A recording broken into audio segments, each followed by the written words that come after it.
Paghimo taron og chicken curry. First time na ako maghimo og chicken curry kay atong isang adlaw adobo naman ko. So para lain na pod. Kay mga panakot, ahos, sibuyas, luyan, tulag-tulag. Then human ani kay ato na ibutang atong manok. 7 pieces nga manok akong gi-ready. Kay wala na ko daghan kay basig dili nga mahurot nga dili ganahan ako mga sakop mo kaon ani.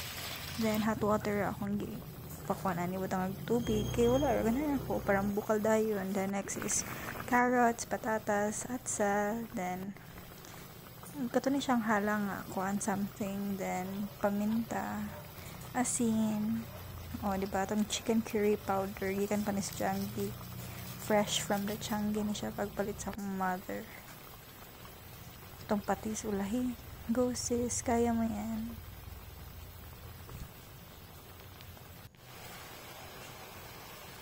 Then mahal-mahal ni siya guys kaya Nestle cream akong gigamit. Wala naman yung atong carrots, patatas, taunsa naman yung may kulang-kulang atong carrots.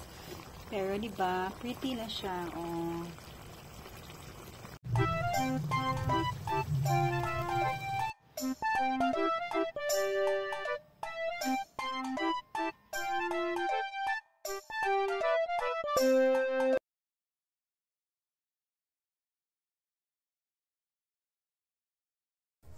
Nagbutang day kog brown sugar ani kay wala ra ganahan ra ko magbutang ano man di ba ako'y magbuot ako'y galuto o na ni final look oy basan pa lamang mahali ni siya okay.